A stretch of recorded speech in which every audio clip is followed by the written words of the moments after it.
I pray to the divinity in you.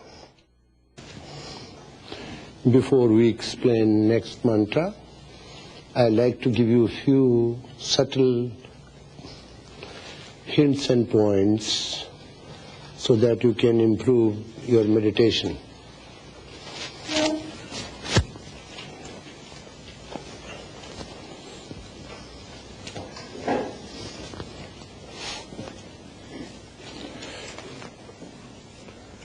Even if you make efforts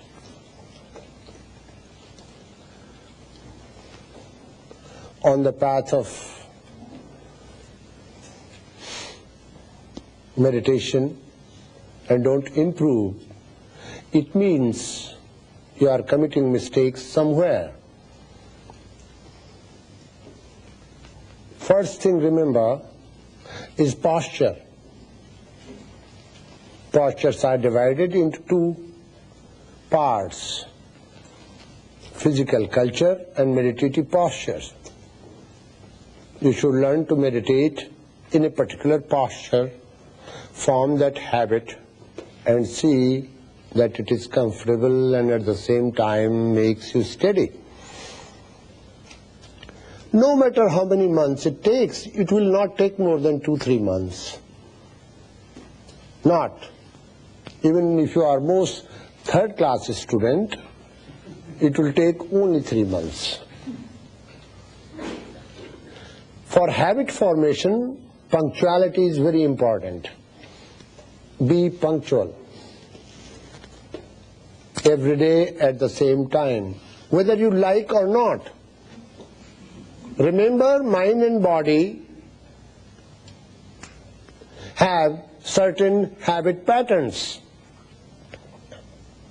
And those habits are formed because of your upbringing, the way you do your things, and you want to change those habit patterns, you want to have new habits, you want to transform your personality. So they rebel. They become rebellious. So you should learn to understand this. Whether you like or not, just try to sit. When you have learned to sit still, when there are no body tremors, shaking, movements, then you have to watch your breath. Up to this, it seems very easy. It's very beneficial for your physical health. But you are not body alone. You need to understand something about your mind. You need to have mental health too. And for that, in meditation, if mind is not joyous, you cannot meditate. Your japa remains technical. You are doing japa under duress.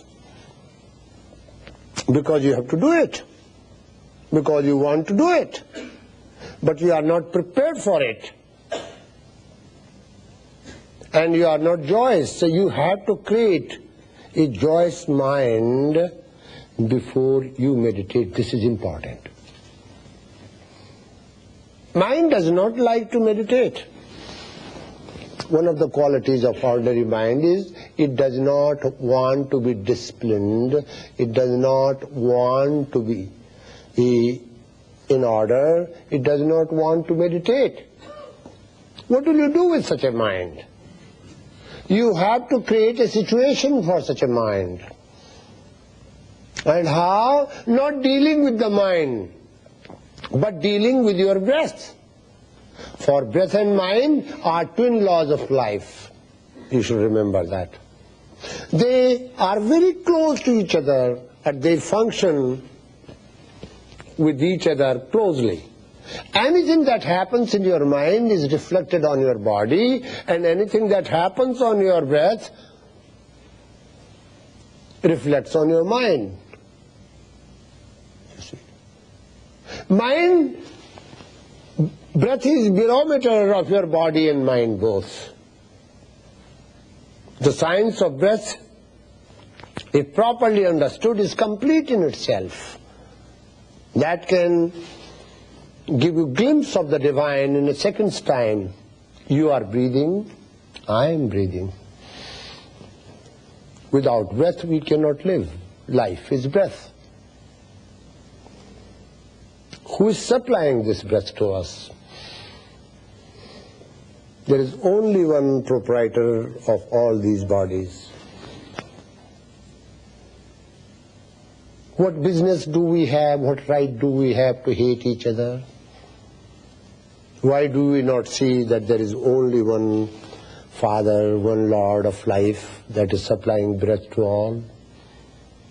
Why do we feed our ego and think that we are something when the power or breath or life is given to someone, by someone, to all of us? This way we can build our philosophy, individual philosophy, by understanding the life breath. Breath awareness, after you have done many exercises on the breath exercises,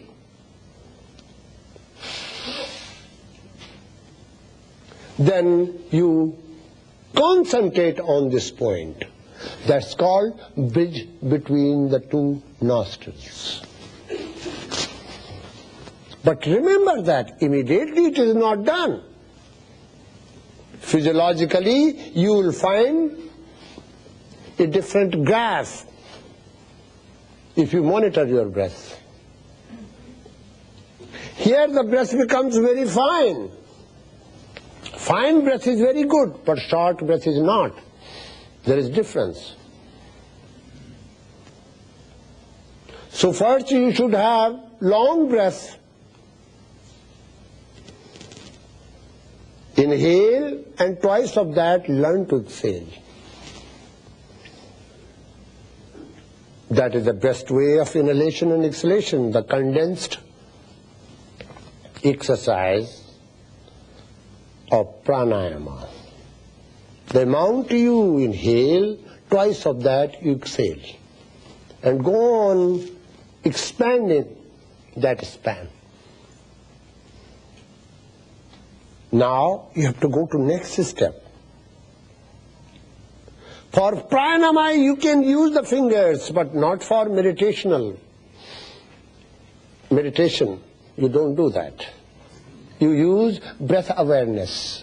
You have to be aware of your breath. First you have to be aware of your body, that you have a right posture.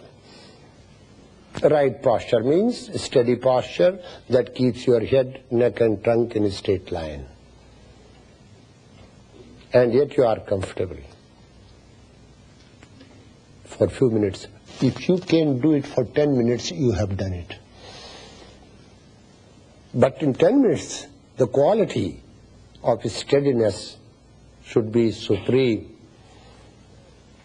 If your mind flows towards one object for 10 minutes, you are capable of attaining samadhi, one of the highest states of mental equilibrium. 10 minutes only.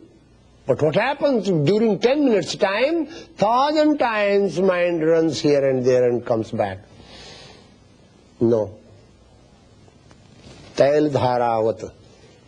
If for 10 minutes mind flows towards one direction without any obstruction, without any dissipation, such a mind is capable of attaining a state called state of tranquility, which is termed as samadhi.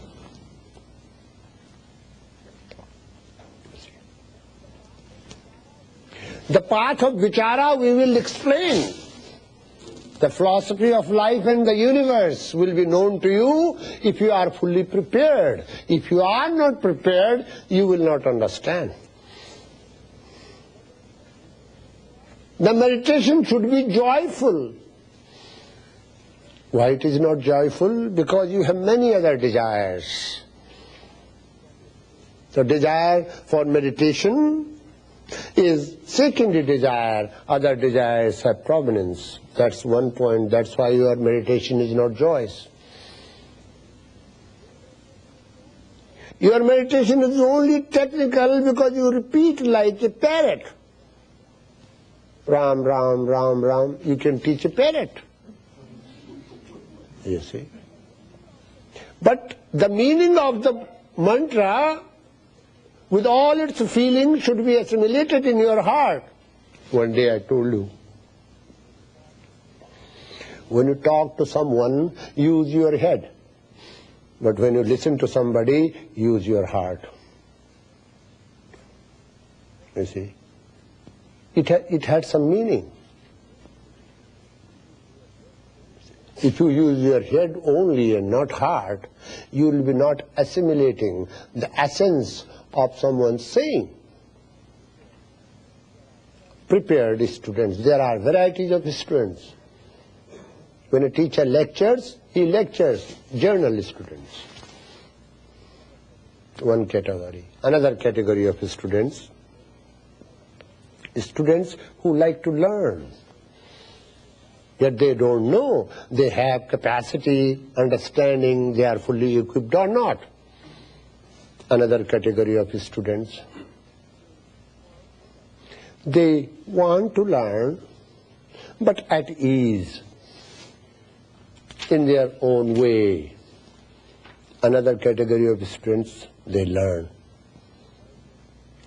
but they find themselves not fully equipped. Next category of students, they learn and they work hard. And next is called fully prepared student. And then that student communicates with his spiritual teacher well.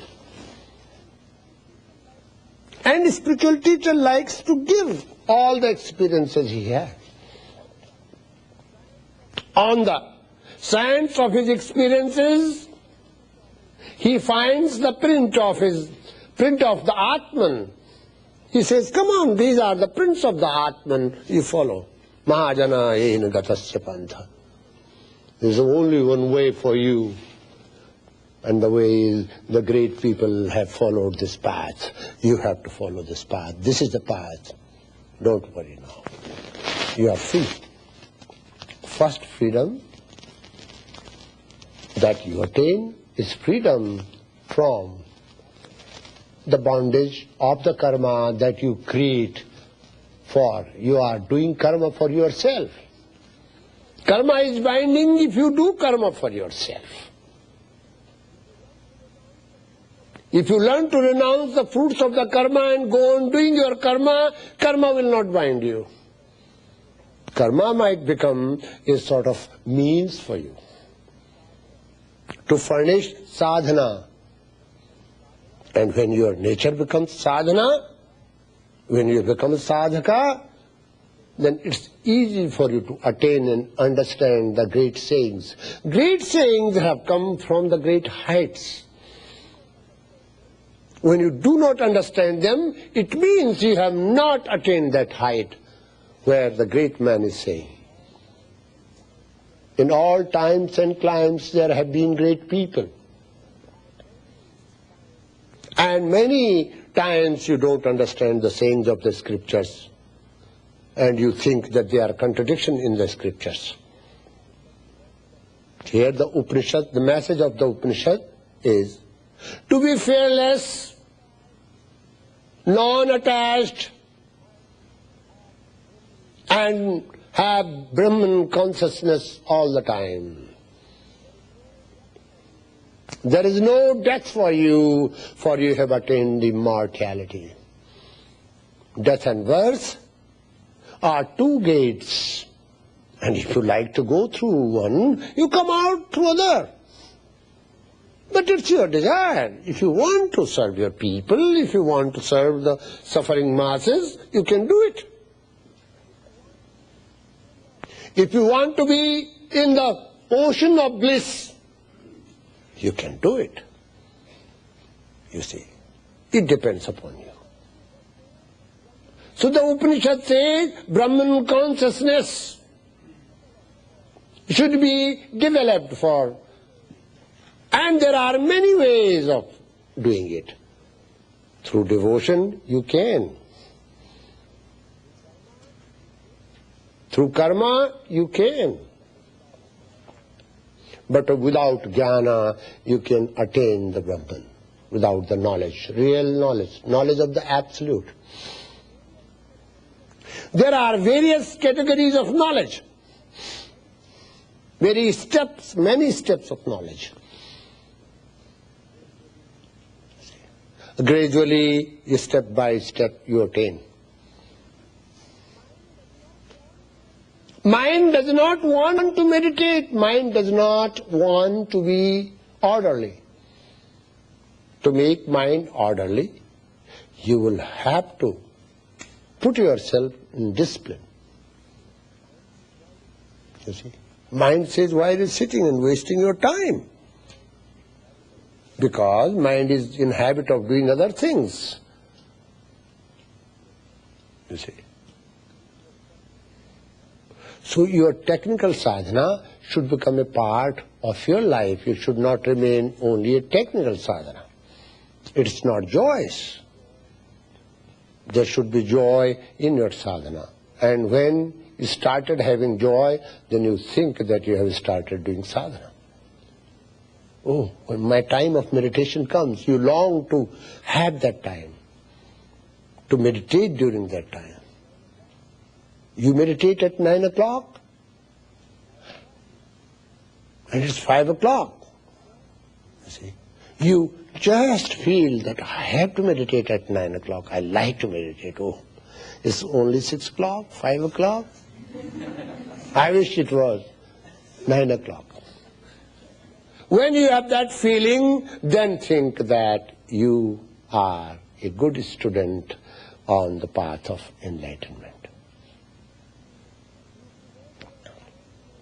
You devote your time, you worship finite, so you get result from the finite world. You attain siddhi in the external world. You cannot attain Brahman. But if you attain Brahman, you don't need to attain anything. If you attain absolute truth, you will find there is a dharma, religion of the Upanishads. So do you know what it is? Satya dharmaya. The Upanishads say a day will come when you have the whole world, entire humanity will have to follow the sayings of the Upanishads. It's not Hindu, Christian, Buddhist, Sufi. These little isms are dividing the humanity. Satya dharmaya. True dharma is satya. Truth. Truth itself is dharma. When you accept truth as your dharma, as your religion, you have done something. That's why you notice. The best part of all great religions is not the prophets, don't say that. The sages. Sages do not follow any churchianity, any temples, any mosques, any synagogues. They quietly remove themselves. They do not oppose the religion you are following because they do not want to disturb you. You are not prepared to understand that the knowledge they have received. So they cannot discuss that with you, but they don't want to disturb you.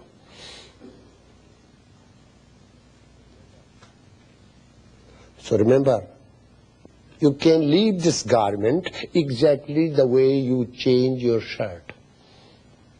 It's not difficult. In our path, first thing that is taught in the monastery is to cast off the garment. How to cast off your garment? If you use the word death there, they don't like it. What do you mean by death? You have to consciously change your garment. As you change your pillow cover, as you change your jacket, the book, so you change your garment. This body is a garment. This is the external sheath. Inside this sheath is another sheath that is called pranic sheath.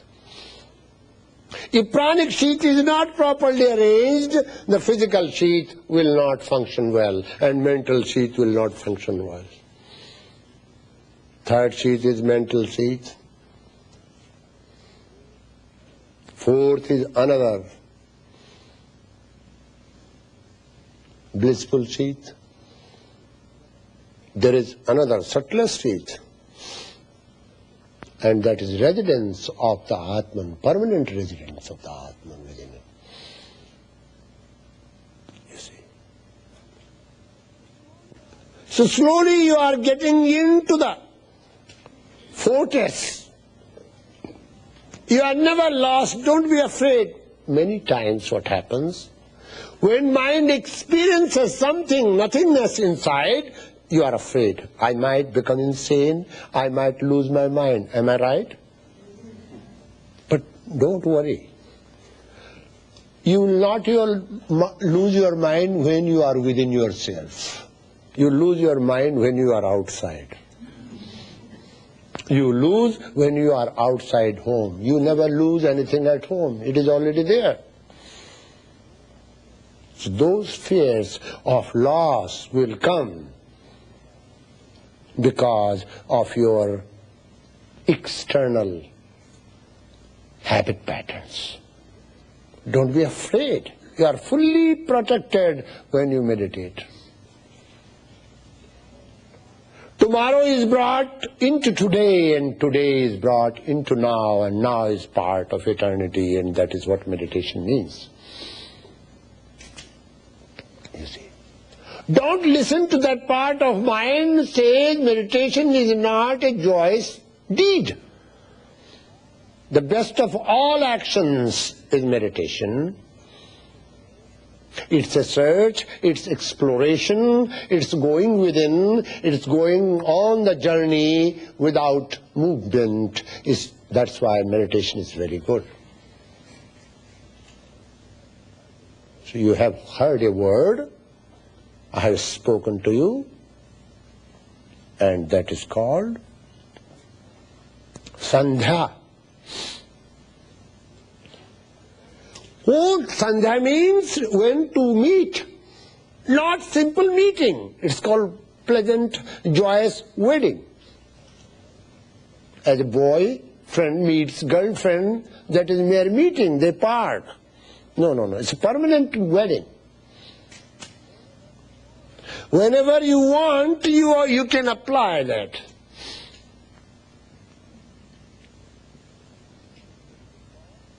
What is it called? Sushumna application. Sukhmana application. To create joyous mind for your meditation.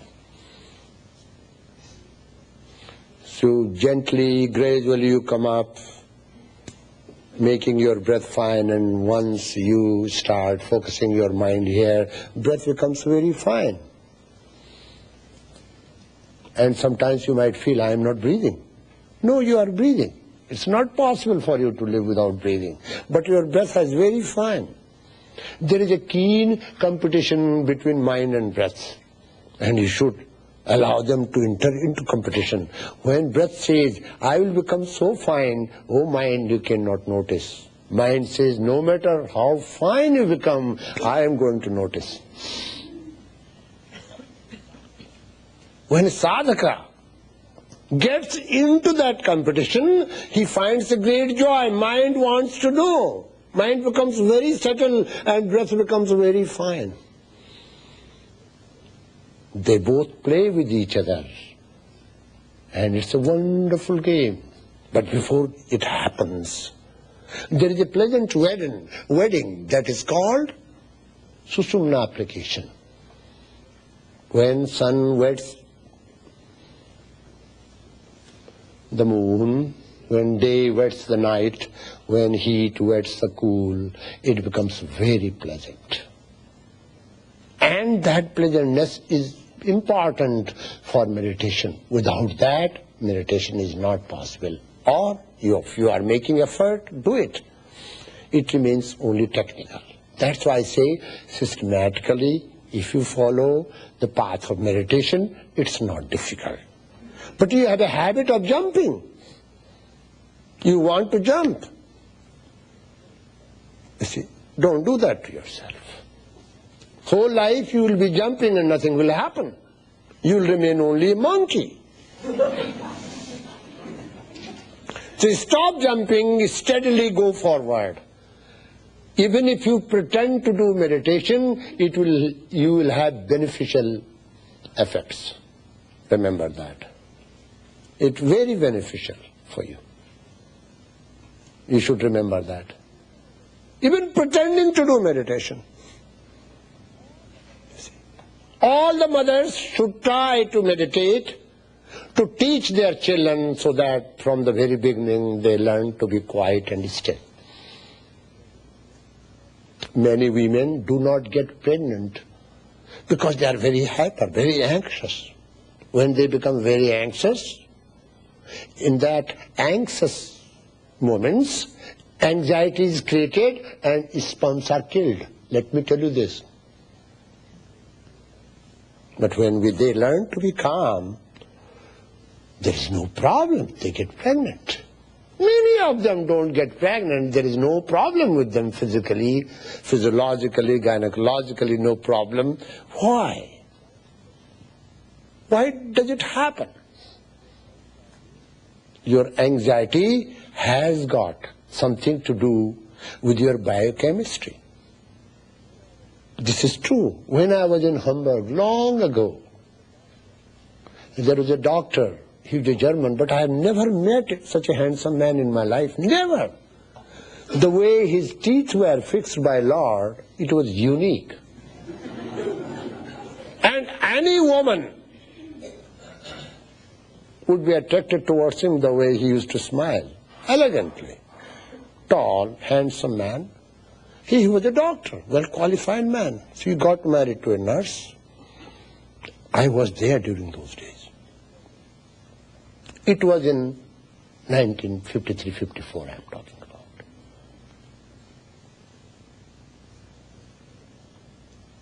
So they had a child. Child was being nursed by mother. So one of the nurses who had crush on the doctor telephoned her. You are at home nursing the child, here your husband is flirting with me. What have you to say? She was in great, deep sorrow and anguish. And her biochemistry changed and started creating poison for the child, and child died. Your biochemistry changes when you are in deep anguish. Remember this. If you really want to understand something about yourself, when you are very happy, then get your blood tested, blood count. It will tell you. When you are very unhappy, let your blood count. You will find difference. In deep anguish and sorrow, how do you do to yourself? Learn to calm down yourself. That's a simple thing. If you learn to train your breath and mind is agitated, still it will help you, because breath is not allowing mind to create more problems for your body.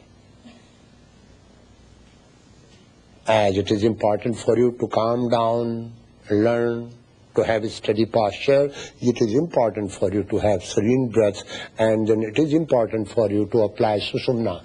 Now, how to have control over conscious and unconscious mind will be subject tomorrow. I will go forward with this.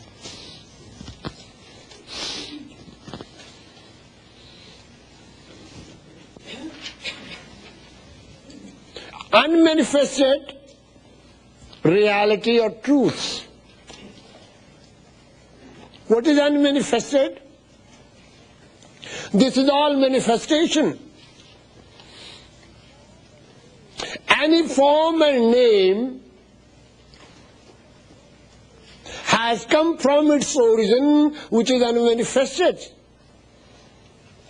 Anything that happens in the external world has happened long ago in the internal world. Remember this. So do not ignore the internal world. If you are a worshipper, if you are working, if you are devoting your time and energy towards the manifested things, what will you get? You will receive reward from the manifested world. But if you are searching for the unmanifested world, you will get reward from the unmanifested world. That's what this says. Thus the great sages taught us. You see. Learning to understand about immortality, what is being immortal, then you don't have to go through the rounds of death and birth. You don't have to be under the clutches and pangs of pairs of opposites. Right and wrong and good and bad and pain and pleasure. You are free, you are beyond all this.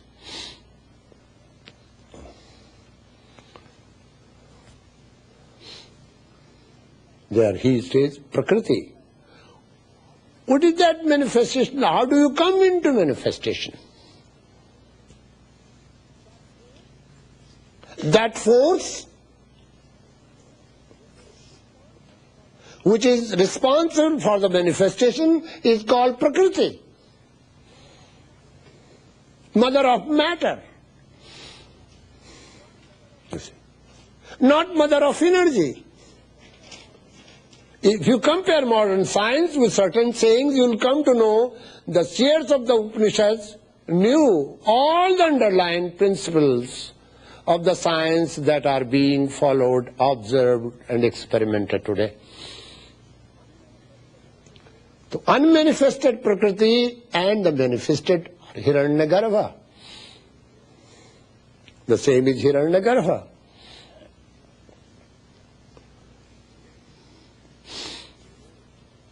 But one who knows the both, have the knowledge of both, what does he do?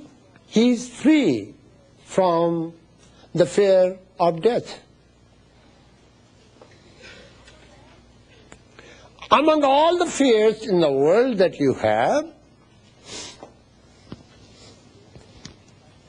the greatest of all fears is, I will die. This is a fear of ordinary mortal. What is the fear of a Swami? There is a fear of a Swami. Oh my Lord, if I do not attain what I have to attain in this lifetime, again I will be born, reborn, and I will have to study from the very beginning, go to the Himalayas, live in Gangotri, do all the austerities. This is too much. So let me attain in this lifetime. And that is his fear. Huh? There is another one that, suppose there is another one. His fear is, I have attained something, I have had the glimpse. If I do not have that glimpse again, and if I come drop down from the height summit, what will happen? So fear goes far beyond you think. And there is one way. Don't be afraid of your fears. Remember this. Once a while, sit down quietly. Go somewhere where there is a pleasant place and sit down and learn a method of self-pacification. It's very important. You should learn two things, self-dialogue and self-pacification. In self-classifications, you make your conscience as a priest and your ordinary mind as a confessor. So is the case. You make your conscience as a teacher and you make yourself as a student and you have a dialogue. And you learn a lot. You don't learn enough from the books if you do not enter to this dialogue. But before you do that, there could be a danger. The danger is, you come across with your superficial nature. Oh, I have done this, I have done this, I have done this. If you have formed the habit of condemning yourself, then self-dialogue is not healthy for you. You will have to prepare yourself for self-dialogue. Otherwise you will be, as you have got habit of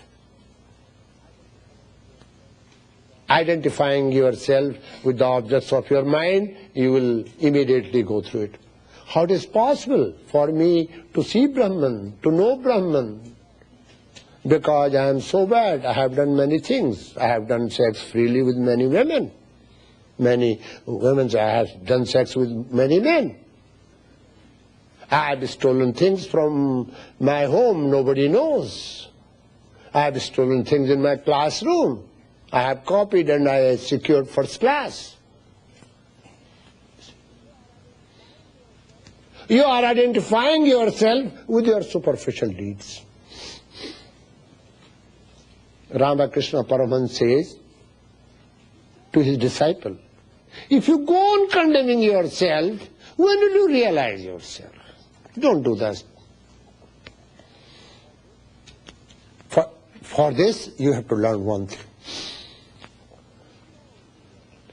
Do you belong to yourself, or do you belong to the world, or whom do you belong to actually?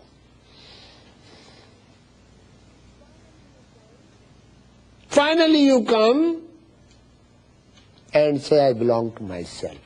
What do you mean by yourself? Unit. Body, breath, senses, mind and soul. You belong to this. Who are you? You are this. Slowly you can see my body changes. My breath changes. My mind changes. All these are changing aspects of life. But I have heard from the great sages that Atman doesn't change. Its glory doesn't change. Its happiness never decreases. All the joys of the world decrease. The watch which I am wearing now is giving me pleasure. If I lose it, it will give me pain. It is the pain and pleasure has the same source. Then you want to know. You want to attain the kingdom of happiness which is everlasting. So, 15th mantra is wonderful.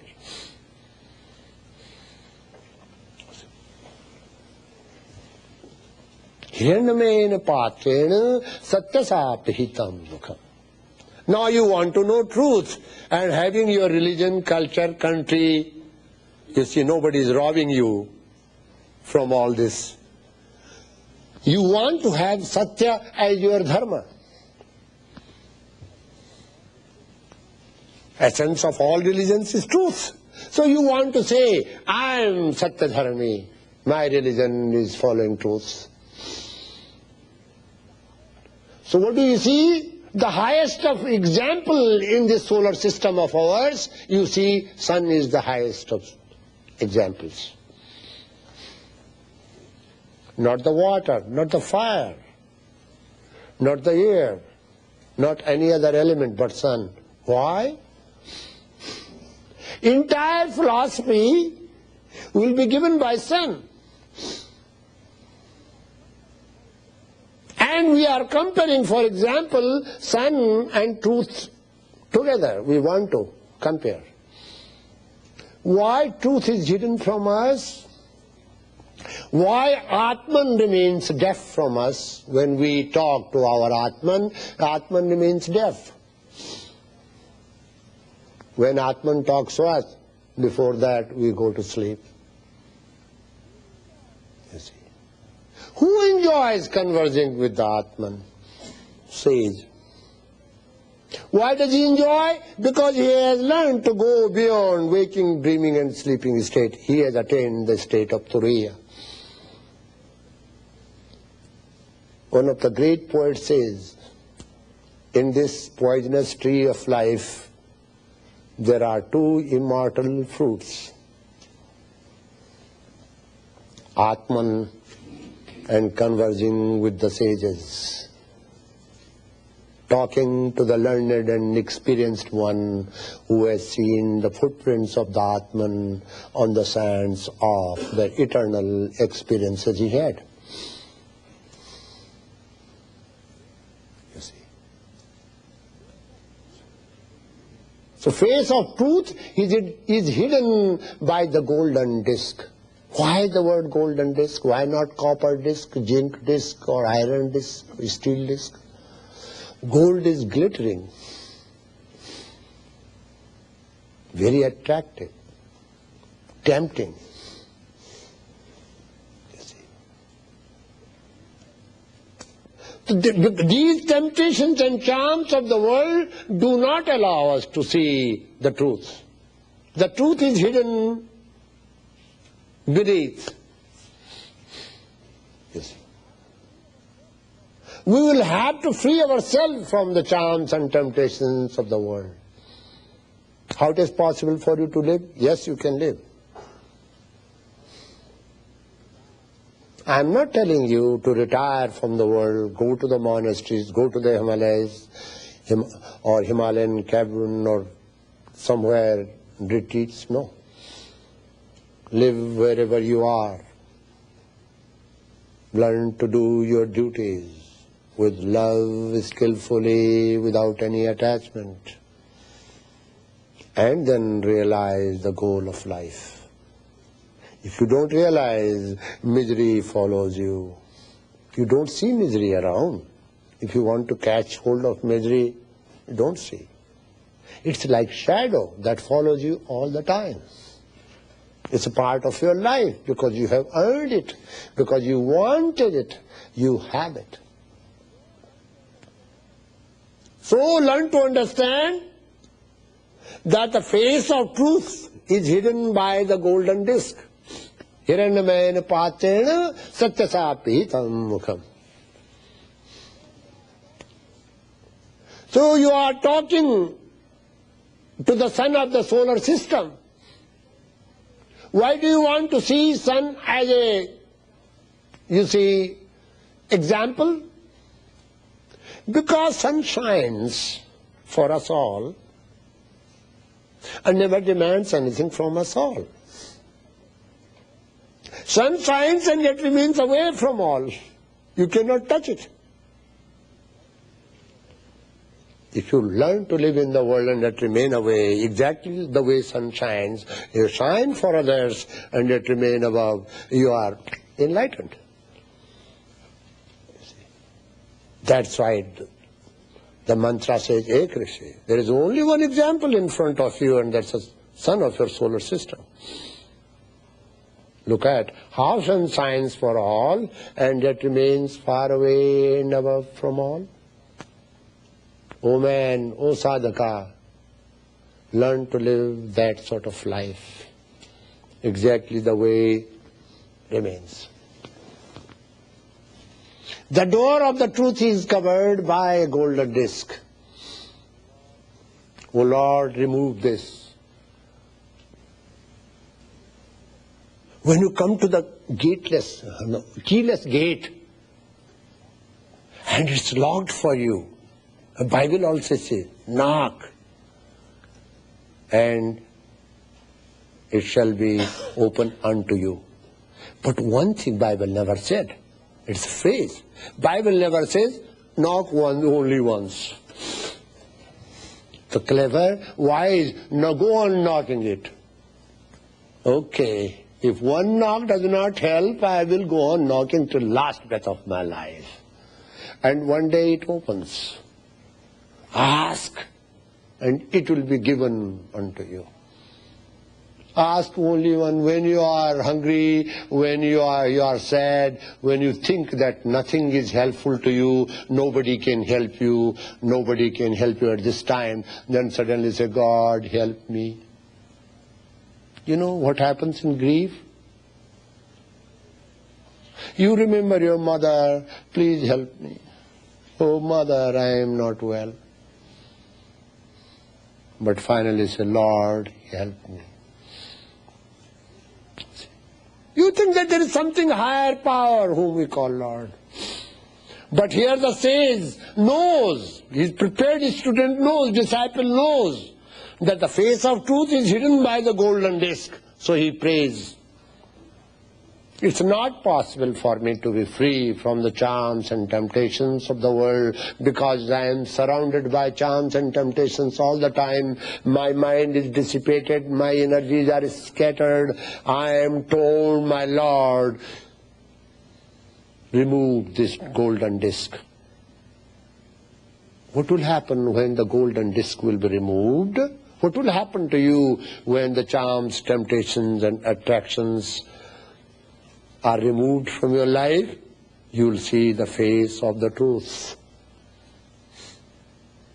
See? So build that concept. You all are thinkers, but you have not built your philosophy. What good is that thinking? What a waste of time and energy. Gradually you should train your mind. Mind is yours, you do not belong to mind. Learn this. Mind is your finest instrument, you should learn to use it. Don't allow it to be rusted, don't allow it to go here and there, learn to use it. So here you are praying. Prayer also is valid. Let me tell you something. Egocentric prayer is not valid. We are not trained properly from childhood. The children, mother, for their pleasure, want children to ask something all the time. Will keep biscuit somewhere, toffee somewhere, and tempt the child. So the child comes to the mother. Come on. She will have a toy in her hand and say, come on, come to me. She is bribing the child. This way, child becomes beggar. And child learns to beg. And then child begs to Lord, oh Lord, give me this, oh Lord, give me this, oh Lord, give. One day I realized if I didn't have, I do not have money, but Ford has enough money. Rockefeller has enough money. Many people have enough money. So let me go and see them. When I saw them, they were more miserable than me. Then I went, so I didn't have car. So I went to somebody who had many cars. I didn't find them happy. You see. Why I am searching for happiness?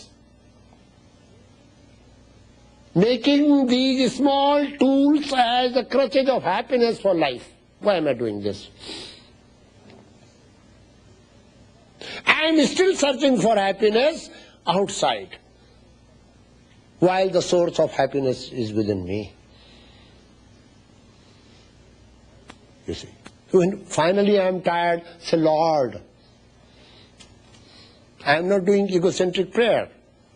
Here there is no egocentric prayer in it. Lord, remove that golden disc. Help me going beyond this mire of delusion created by charms, temptations and attractions of the world, so that I can see face of truth. Why word face? Why not hand of truth? Why not body of truth? I am going to tell you something, provided you enjoy that. Yes, sage whom nobody respected went to another sage who was well respected. He said, what's the matter with you? Why people adore you so much? I am also exactly like you. I use saffron clothes, you use saffron clothes. I take only one meal, you also take one meal. We both are Swamis, you are respected most and I am not. What's the problem? Can you tell me the secret? Why this discrimination? He laughed. He said, people do not know me, friend. He said, why? He said, look, had they known me, they wouldn't have grabbed my feet. Everybody comes and touches my feet, Puts flowers and fruits and this and that. Said, nobody knows you? No. Even I? He said, no. Then he uttered a saying, उसके कदमों में जो झुकाई जमीने बंदगी अपने कदमों में जमाना सिमट के आ गया. When I have given my head to the lotus feet of my Lord, nobody knows my face. I don't have any face. So nobody sees me actually, and what do they find? My feet. And they grab my feet. You see? So here is no grabbing the feet of the Lord, but face of truth. You see? Now, for seeing the face of truth, there is another Persian saying, न हम खुदा ख्वाही न हम दुनिया दो ये ख्यालस्तों मुहल्लस्तों जनो. If I like to enjoy the things of the world and at the same time want to have Brahman, not possible. Both things are not possible. Yes, you have right to enjoy, provided in the name of the Lord. You can do it. But you are enjoying for your own sake, creating misery for yourself. Don't do that. Let you learn to offer everything to the Lord and then enjoy. Let you think that all things belong to the Lord and then you enjoy. Let you think that all the things of the world are gifts for you and then you enjoy. And what is real enjoyment? Oh, no. These temptations, charms, attractions of the world are dissipating. I want to see the face of truth only.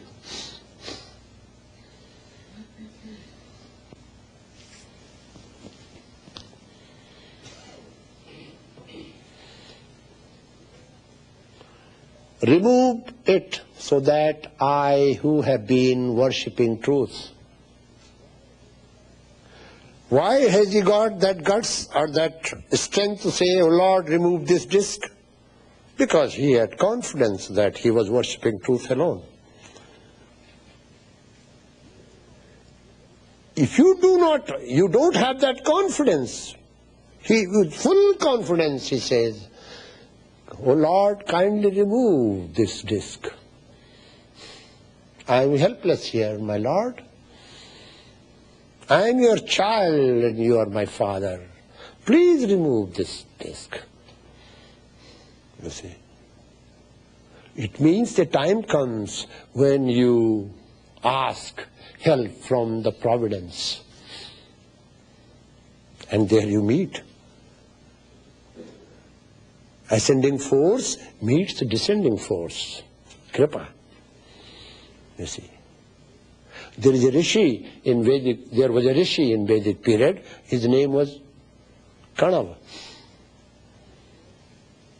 Why his name was put Kanav? He used to cry all the time. He made all the efforts and could not get it. So finally he couldn't do anything but to start crying. Lord of life could not tolerate the tears flowing from the loved one eyes, came forward and lifted him. You see. How many times do you cry to meet the Lord? Tell me. Never. And you want to meet him? How many times do you cry to me to have money, to have woman, to have joy, to have man? Many, many times. That's why you have for which you have cried. Will you please stop crying for that and make sincere effort and pray to the Lord. Make me free from all charms and temptations. You see. Next is, O nourisher, lone traveler of the sky. It's beautiful. It's a beautiful poem. You are also a lone traveler. In the sense, love is most ancient traveler in this universe. Most ancient. It travels from one avenue to another avenue. When you are born, right from there, your first love is for the bosom of your mother. Second love comes for the toys.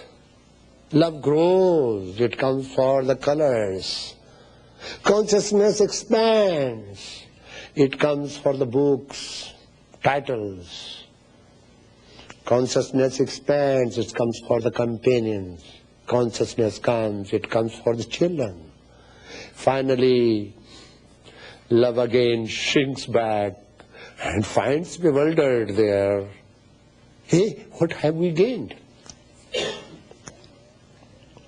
60 years remaining under the same roof, a couple says, we have grandchildren, grandchildren. What did we gain? Are we both happy? From worldly viewpoint, yes. Have we attained the purpose of life? Big no, capital no. Honey, let's go to some Swami or sage or the mountain or retreat and just... The wise says, don't go anywhere, be wherever you are. Learn to understand. So here, the sun is lone traveler. He does not need anyone's support. He doesn't shine because someone supports you.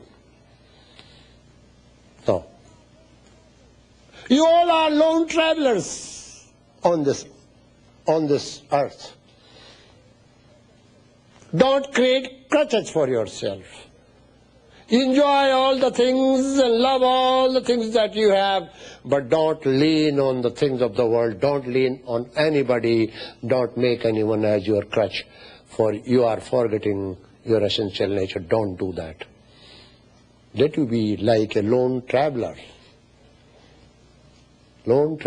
of the sky, controller. He's at the same time controller. If there was no sun, there will be no colors. No one will live. No plants will survive. We will not get food at all. O sun, O Prajapati, gather your rays. Let me see the face. It's only golden disk. I cannot see you. I see only the rays. Your rays are so bewildering. I cannot see your face. So you talk to the Lord exactly like that when you sit down. O Lord of life and the universe, remove this glittering disk full of charms and temptations. Let me see face of truth, for I have made all my efforts, my Lord. This prayer is valid and is helpful. This desire is not binding, this is liberating. All the desires bind you. But when all desires are swallowed by one desire, only one desire, to attain God, that desire is not binding. See. Your grace, that form of yours, which is the fairest, I am indeed he, that Purusha who dwells there. Why do I want to see the face of truth? Because my essential nature is truth. I want to identify myself with the face of truth, not with these glittering rays which bewilder me, which distract me, which has completely dissipated my energy. The word Purusha is another something which needs a little bit of explanation. That which sleeps in the city of life is called Purusha. Pura means city, Saha means that. In the city of life, there is something is sleeping. You see. That something looks like sleeping. Because when I say to him, no answer. I am the same Purusha. My nature is same. I am Satyadharmi. I have decided to follow the path of truth. I want to attain truth through my Lord. I am that, I am that, I am that. It's my nature. That's how Jesus Christ says, I and my Father are one. Because all his qualities, Father's quality he assumed, then you could say I and Father are one.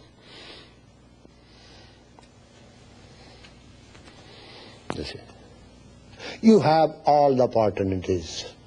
Age has no consideration, sex has no consideration, profession has no consideration, education has no consideration, determination is something. Do your sadhana with full determination regularly and pray, and do not pray to feed your ego. Pray so that you can get light, energy, and you follow the path of joy and happiness, peace, peace, peace, and God bless you.